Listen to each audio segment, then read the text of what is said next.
National education policy 2020 जी policy Maharashtra शासनाने 16 April 2025 रोजी implement करायचं ठरवलं आणि प्राथमिक शिक्षणाला म्हणजेच इयत्ता पहिली या 2025-26 शैक्षणिक वर्षात हिंदी ह्या विषयाला अभ्यासक्रमात आणण्याचा एक मोठा आणि सामान्य कष्टकऱ्यांच्या मुलांना एक भाषा अधिकची शिकण्याची उपलब्धी करून देण्याचा मोठा निर्णय माननीय देवेंद्रजी, माननीय एकनाथरावजी शिंदे, माननीय अजितदादा पवार यांच्या सरकारने घेतला आणि त्या निर्णयाची अंमलबजावणी होत असताना राज ठाकरे यांनी स्वतःच्या गलिच्छ राजकारणाखातर, स्वतःच्या हेतुशुद्ध नसलेल्या राजकारणाखातर, स्वतःच्या राजकीय फायद्यासाठी त्यांनी भाषिक वाद निर्माण करण्याचा घाट घातला आहे। त्यांनी ज्या प्रकारे ट्विट केलं, ट्विट करून राज ठाकरेंनी सांगितलं की कशा प्रकारे टार्गेट केली जावे शाळा आणि पुस्तकालय। ज्या अर्थाने सांगायचं झालं तर हे अत्यंत विदारक आहे, कारण ज्ञान अर्जनाची दारं एक भाषा अधिक शिकायला मिळत असताना स्वातंत्र्य उत्तर काळात आणि स्वातंत्र्य पूर्व काळात सुद्धा कोणी एवढं म्हणजे ज्याला म्हणतो तालिबानी पद्धतीनं वागलं नसेल एखादा राजकारणी, त्या प्रकारे राज ठाकरेचं हे वर्तन अत्यंत म्हणजे दुःखद आहे। राज ठाकरेंना कायदा कळतंय की नाही असा प्रश्न उपस्थित करणार आहे।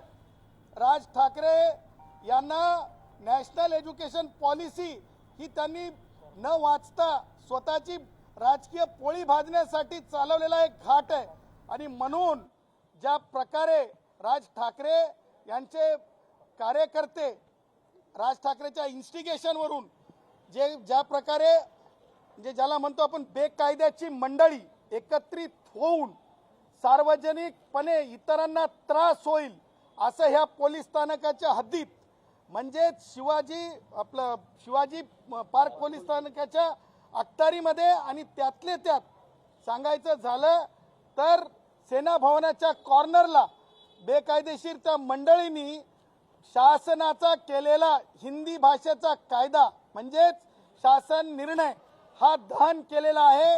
ही कृती अत्यंत चुकीची आहे, बेकायदा आहे, त्याचबरोबर असंविधानिक आहे, त्याचबरोबर लॉ अँड ऑर्डरचं ब्रेक करणारी आहे, ब्रीच करणारी आहे। बॉम्बे पोलीस ऍक्ट मॅन्युअल त्याचबरोबर गुन्हेगारी संहितेमध्ये बसणारी आहे आणि तेवढंच नाही तर अनेक वेळेस न्यायालयाने फ्लेक्स बेकायदेशीर लावता येत नाही असं सांगितल्याच्या नंतर राज ठाकरे यांच्या कार्यकर्त्यांनी गुंड पद्धतीने कायद्याचा भंग करत फ्लेक्स लावले, त्यावर लिहिलं हम हिंदू है हिंदी नहीं। हे सांगण्यामागचं तात्पर्य भाषेवर आधारित लोकांना वर्गीकृत करणे, दोन भाषेतील लोकांमध्ये वाद निर्माण करणे एवढंच नाही तर हे एका अर्थाने जातीय तेढ सुद्धा निर्माण करण्याचं कृत्य आहे। म्हणून राज ठाकरेवर FIR झाला पाहिजे। नुसता राज ठाकरे का FIR असा प्रश्न जर कोणी उपस्थित करत असेल तर माननीय सर्वोच्च न्यायालयाने शहानी विरुद्ध सरकार ह्या केसमध्ये स्पष्ट निर्देश दिलेले आहेत।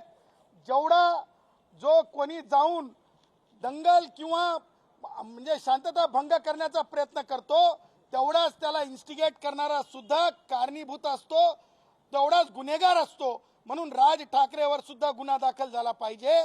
त्याचबरोबर राज ठाकरेला विद्यार्थ्यांना म्हणजे त्यांचं मनोबल खचवणे थांबवण्यासाठी, त्याचबरोबर पालकांमधली भीती थांबवण्यासाठी, त्याचबरोबर पुस्तक विक्रेत्यांना एक त्यांचं मनोबल वाढवण्यासाठी अरे आजूबाजूला दारूची दुकानं आहेत ती बंद करण्यासाठी निवेदन द्या ना, तेव्हा तुमचे चेहरे आणि तुमचे मर्दानगी कुठे जाते? पुस्तकालयाला म्हणता हिंदीचं पुस्तक कसं देईल? अरे अनेक पुस्तकं द्यायला सांगा। ही ज्ञान अर्जनाची नगरी आहे मुंबई, ते न करता तुम्ही धमक्या देताय। त्या सगळ्या गोष्टी लक्षात घेता राज ठाकरेला कायदा संमत असेल तर अटक झाली पाहिजे, त्यांच्या कार्यकर्त्यांना अटक झाली पाहिजे, त्यांना प्रतिबंध केला पाहिजे। हे करत असताना आज आम्ही पोलिसांना नॅशनल पॉलिसी दिलेली आहे 2020 ची एज्युकेशन पॉलिसी, त्यांना त्यांच्या पोलिसांना अभ्यास करून राज ठाकरेवर कारवाई करण्यासाठी। एवढंच नाही तर जी शासन निर्णय झाला, ज्या शासन निर्णयाच्या आधारे हिंदी भाषा जी अभ्यासक्रमात आणण्यात आली तो शासन निर्णय सुद्धा देण्यात आलेला आहे। आणि एकूण ही सगळी कार्यप्रणाली पाहता राज ठाकरेवर कारवाई व्हावी ह्याकरिता आज आम्ही तक्रार दाखल केलेली आहे।